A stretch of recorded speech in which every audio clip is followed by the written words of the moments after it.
mungkin akan jawab begini rasanya.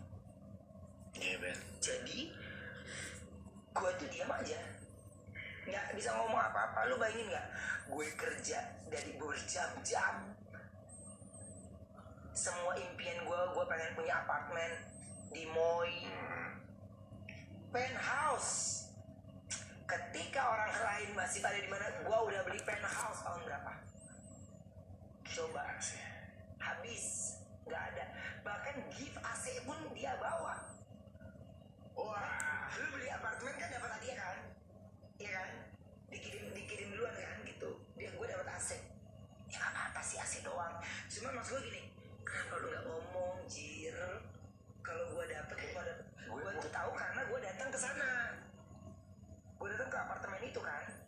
Gue nanya, saya punya apartemen di sini. Terus Mas Ruben di mana? Oh maaf Mas, ini tidak membayar bertahun-tahun, hanya 2 kali masuk bayaran. Di bulan-bulan yang lalu gue sempet nanya, dia kasih gue desain interior. Gimana sih, kerja lu lagi capek terus tiba-tiba kan lu diiming-imingin kasih desain interior gini kan, lu semangat lagi kerjanya kerja lagi udah kayak apa, nggak kenal waktu, iklan. kenal apa. 1 bulan gue iklan tuh bisa 6 sampai 5 sampai 6. Lu bayangin nggak? Pokoknya saking gue nggak ngerti tentang honor iklan, menurut gue tuh oke. Dan lu tahu nggak? Ini ya gue nggak perlu sebutin iklannya apa. Pokoknya gue setiap syuting iklan sama dia katanya gue cuma dikasih 40 juta. Hah? Atulah. Iklan kecap, obat batuk, wah udah banyak nih. Sabun. Coba pemirsa, gimana tuh kita? Gimana kita? Hah? Gimana kita? Bagus. Coba, lu bayangin tuh. Kurang apa gue? Hah? Udah gue yang dimakan, gue yang ditutup, gue yang dihantem. Tapi Nanda, sampai gue ngomong saat ini nih, ya, gue tidak ada ngelakuin perlawanan. Dan ini kalau mungkin yang pada nonton ya, ini kali saya ketemu sama Mas Nanda, orang yang ada dalam perjalanan karir saya. Itu yang saya bilang, Aditya Gumai, Bunda Didu, Nanda Persada, itu awal-awal saya berkarir secara manajemen ya. Mereka bertiga ini ada dalam perjalanan karir saya awal.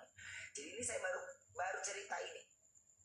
Karena kenapa saya cerita di sini? Karena Mas Nanda tahu orangnya, kita ketemunya juga di tempatnya Mas Nanda. Lu bayangin nggak? Jadi gua. Tapi kalau orang yang nggak tahu kita, mereka wah lu begini. Gue mah udah ada di fase yang gue nggak terlena karena dipuji. Gue juga akan jatuh kalau lo ngatain. Karena pada saat gue lagi jatuh hancur, lu nggak ada semua. Gue harus ngebangunin badan gue sendiri. Nggak ada ya Ben? Iya. Ben, iya, oke. Ben ya gini ya. Jadi gue cuman bilang dalam hidup gue gitu ya, gue tidak pernah menyesal dengan apa yang gue lewati. Karena kembali Tuhan bilang, ya gue harus kuat, harus bisa. Gak punya pilihan lain. Gue gak punya pilihan lain.